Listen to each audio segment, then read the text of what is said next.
named John Wierth. I was born in Milwaukee, Wisconsin. The third born in the line of 8. My brothers and sisters were as follows, in order of birth: Henry, Susan, me, John, George, Margaret, Jack, Eva, and Martin. I can't recall very much of my early years in Milwaukee. I first became aware of things when we lived in Depew, Illinois, right on the Mississippi River. I remember starting school there. I think I must have been about 6 years old. And that's the place where we used to get our rear ends really whipped good by the principal whenever we skipped school. Hank and I had a bad habit of skipping school. That is, after I got into second or third grade or something like that. And, I can remember the showboats coming to town. We'd go down to the dock there. We never had enough money to get on them. They had what they called a dark face, the black-faced comedians. We'd go down the dock at night and listen to the music and watch people dancing in there. The place all lit up. And hear the old steam calliope play once in a while. And that's also the first place I remember learning how to fish. My father would take us down to the Mississippi River and do a lot of fishing. Then when the school was out for the summer, we started walking across the railroad trestle on a little catwalk suspended below the tracks. Walk to the other side, on the Iowa side, fish over there. We always thought it was better fishing on the Iowa side. Well, I remember when we left Hiles. Not Hiles, this is getting ahead of myself. When we left Depew, Illinois, we moved to Racine, Wisconsin. We were living there when World War I started. I remember going up to Main Street. You'd hear the old bands playing up there and go up and find all the boys marching down to the railroad station, getting on the cars, everybody cheering them. My father tried to enlist, but they wouldn't take him because he had a real bad hernia. And that's also where we learned to scrounge around looking for things to sell to the sheeny man. I remember that. We'd need a few pennies. We'd go looking for bottles, old rags, papers. They'd buy anything, iron. So we'd go to the show on Saturdays, see the matinees. I remember one time I went up to the show. Admission was 5 cents. I only had 5 cents, and she had, the price was raised up at 6 cents now. I was disappointed. All the other boys had 6 cents. I only had a nickel. So I went home and, Ma, can I have a penny for fish hooks? She said, sure. So she gave me a penny, and I went back up there. Anyway, saw the show that day. Well, we lived around Racine for a few years. I can't recall exactly many. And that's also where my oldest sister, the one that was born over in Europe, that came over to the States, the United States with my parents, she eloped with some young man she was seeing. I think she was about 17. And my father spent, for years and years, every chance he get, he'd go back to Racine, enlist the aid of the police and so forth, and nobody was ever able to trace her. Never heard a word from her. Well, from Racine, we moved to a place, Hiles, Wisconsin. That's up in the Central Park. My father invested in a little piece of property up there, but it was all woods. So I had to do a lot of clearing. Well, that didn't last long. They put up some kind of a 3 or 4 room shack. Him and some relatives lived up there. We lived in that winter. Boy, it was cold. The snow was deep. We had to walk all the way to town to go to school. There was nothing up there really except the lumber camp and the sawmill. Well, when the summer came along, they started working out there trying to clear. He gave up. Before fall came around, we'd moved from there. We went to Prescott, Wisconsin.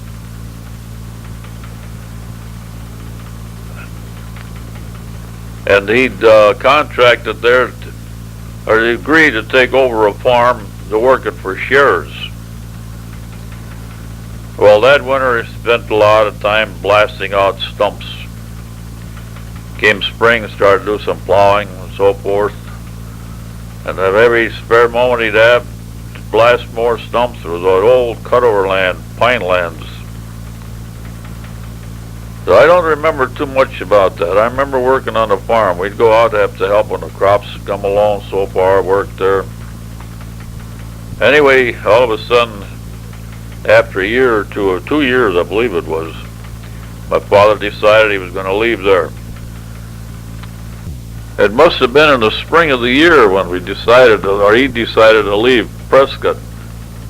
Because I know we got on the train,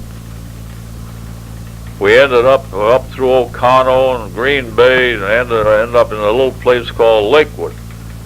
That's up in the central part of Wisconsin somewhere. And there we found out that he'd contracted to grow a good crop of sugar beets. I'm getting all confused here. And that was work. We did a lot of work that summer, taking care of those sugar beets. They had to be thinned out and the weeds hoed and all this and that. By the time we did have, we'd go fishing, and oh, what wonderful fishing that was around there. Brook trout, sunfish, bluegills, perch, pike, muskies, you name it. That was wonderful. And we used to go across the river there on a log, go over to they had a lumber camp there too. They had a French cook there. And boy, he would give us chunks of pie and glass of milk, whatever we wanted to eat, donuts, whatever he had there, all stuff like that. Anytime we wanted it. We were the only kids around there. And that is also the place where Hank and I were crossing the river on this log that was on the ground. We got knocked into the water by a bolt of lightning. It hit so close we almost deafened us. We went flying off into the water by the shock. Well, anyway, that was a wonderful place. That's also where I had 2 little bunnies. I raised them all that summer we were there. I had them caged up, feeding them and everything. When we got ready to leave, Father said, well, now it's time to kill the rabbits. We're going to eat them. And, oh, no, I started crying. Oh. And he insisted on killing them. Well, I wouldn't even go near the table. I went and hid. They couldn't find me. I ate the rabbits. Oh, that broke my heart. And also, that's in Lakewood, when my mother would be out in the fields doing some of the heavy work that us younger kids, that's where I learned how to do some cooking and baking. She'd tell me what to do, and I'd have the meal ready. I made pies, rolled out the dough. She had all the stuff mixed, and I rolled it out for pie crusts, make pies, cook some other stuff. We usually had fish. What was that fish? Well, when the fall came along, the beets were ready for harvest. They were all dug out, and we had to top. Well, the beets were all shipped. We went on a wagon. Everything was loaded on a wagon, taken to town, loaded on a railroad car, box car. We got on a passenger train. We ended up in Milwaukee. That's where we moved in with a cousin of mine. His name was John, too. We spent about a week there. The old man was looking for a house. He finally found a house to rent and waited for the furniture to come. Then loaded it, took it down there, and we moved in, right down by the railroad track. Well, we lived down there a few years. I started peddling papers, got a paper route. Then we moved uptown. After the father, I got a job making more money. That's where I spent the rest of my time, going to school. Went through the 8th grade, started high school, got tired of that, quit high school, decided to take a job as a machinist apprentice. I worked as a machinist apprentice a couple of years. Then I decided that I was getting sick and tired of it. So my buddy Frank wrote me a letter. He'd gone up to Detroit. His brother had gotten the job as the manager of Walter Hagen Golf Products. He said, come on up, you make good money. So I decided I'm going to go to Detroit. I left there on a Saturday afternoon, got to Chicago, got on a bus, arrived in Detroit Sunday morning where Frank met me, got on a streetcar, went out to his sister's place. So they agreed I could live there until I found a place to live. I went to work. We're making real good money back in those days. Oh, I finally found a place, a boarding house, not too far from there. I could walk to work. It was only $5, $5 or $6 a week for room and board. And were real good meals. Oh, everything went along real fine, and that summer school was out. Their daughter came home from school. She had gone to school over in Canada. Oh, I dated her all summer long. Came time to go back to school. Well, they took off for Canada. I took a trip to Milwaukee. Frank and I, with that old touring car I'd bought, 1926 Chevy touring car. We had more trouble making that trip, the water pump and everything. Oh boy, it was a mess. Oh, I got back. I decided I was going to leave that boarding house, so I did. I moved in with Frank and his mother, because the rest of the family had come up to Detroit by then. So it wasn't long, I hadn't lived there long, we got into a squabble. I decided I'm going to leave. So this is how I met your mother. Emsley worked there. Remember your Uncle Emsley? He worked at the same place. When I told him I was looking for a place for room and board, he said, well, come on up to my house. We'll rent you a room. I got an extra bedroom, so I did. Well, that's how I met your mother. They lived in a great big old 2-story house on Connecticut Avenue. Your Aunt Martha and Uncle Charlie were living there, and they had a couple of other roomers. Well, after, I'd been there about a month or so, I asked your mother for a date one time. She said, okay. We went downtown to the Michigan Avenue Theater. And after that, we dated pretty regular. Went to a lot of parties. He had so many cousins around. There was always, almost every weekend, there'd be a party going.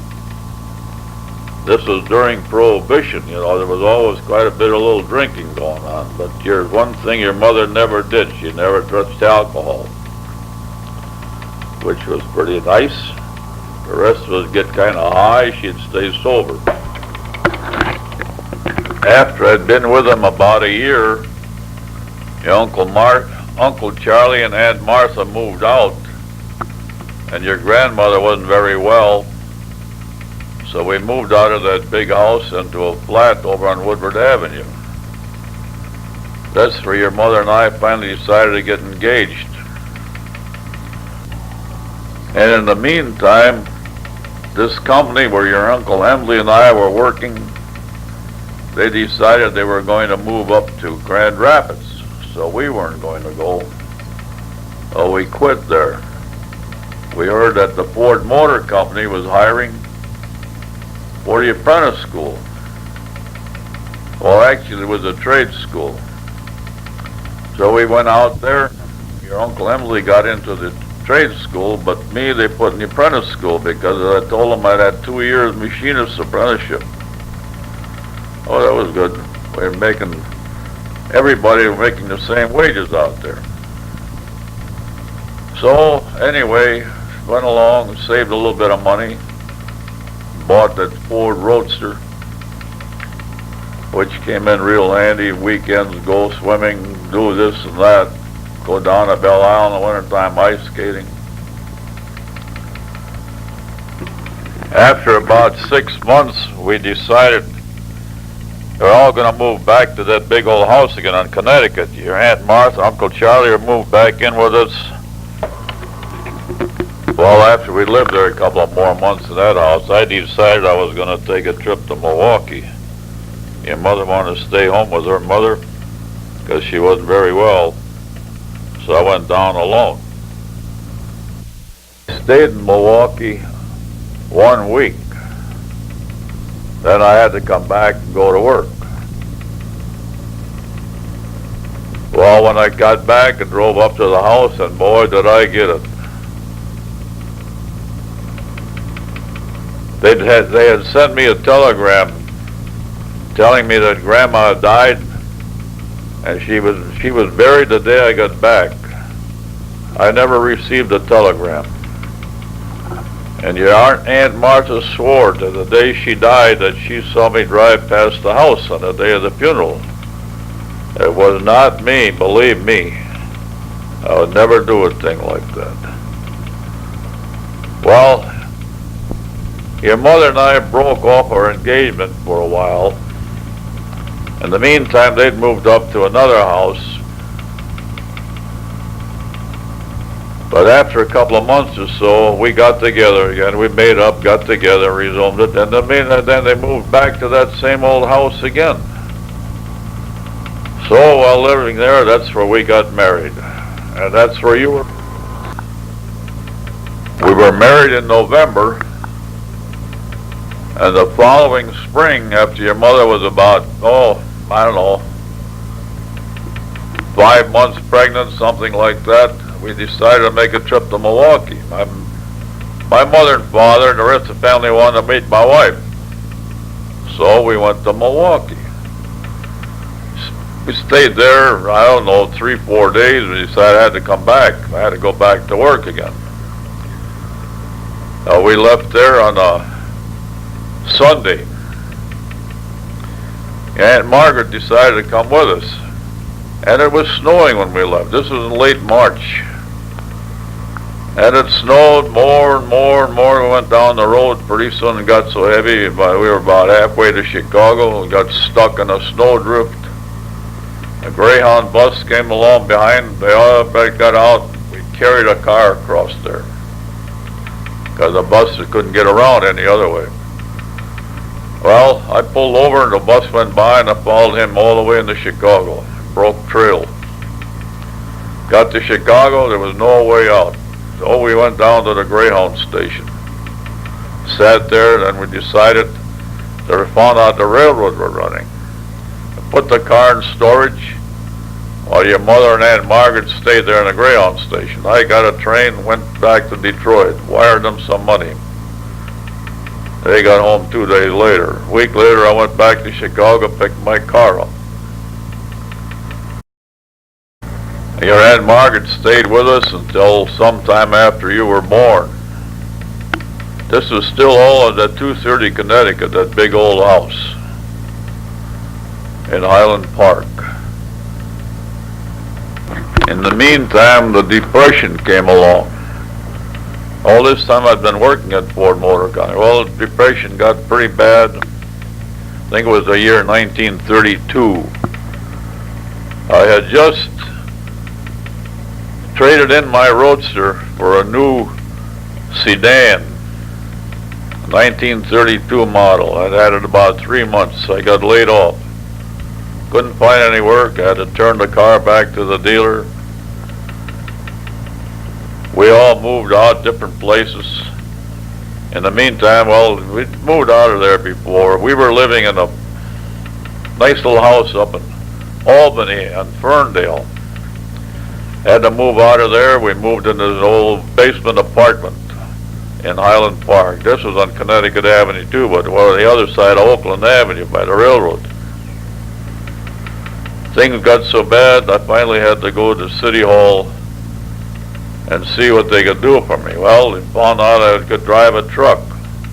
So, okay, they agreed they would pay our rent and our gas bill and give us a few bucks and whatever groceries they would hand out once a week. I was not on welfare. I was working for my wages. Okay, after a while I heard about a job opening. My uncle Jim came over. He said he was going to quit. I go down and get his job, which I did, at Lindier. That's for your Uncle Charlie. He was assistant superintendent down there. He didn't even know I'd been working there for about 3 months. We were all of us in different shifts. I stayed with them, Lindier, but in the meantime we'd moved here from there to there to there. I don't know how many different places we lived in. Until the war came along. Well, at Lindier I asked for a raise. He wouldn't give it to me, so I quit. So I went right out, got a job in the war plant, Naval Ordnance Plant, at 9 Mile and Mound Road. They almost doubled my wages when I started there in the tool room, which was real nice. Well, we lived there. I think we were living on Derby at that time, just off of 7 Mile and John R. We heard about the Kramer homes being built. Boy, right away we went out, put in an application. Bingo, as soon as they were ready, we moved in there. Well, as you know, we lived in Kramer homes for a long time. That's where you grew up. That's where you got married. That's where you had your first baby, I believe. Well, anyway, we lived there all during the war. Well, when the war was over, things got kind of rough again. That's when I started hauling cars and driving those trucks down to Fort Wayne, Indiana, trying to make a living one way or the other, until I got called back to Hudson Motor Car Company, because I had retained my seniority there when they moved out of the Naval Ordnance Plant. So things started looking up when I got back down there, and wasn't too long we decided to buy a house out on Jamaica.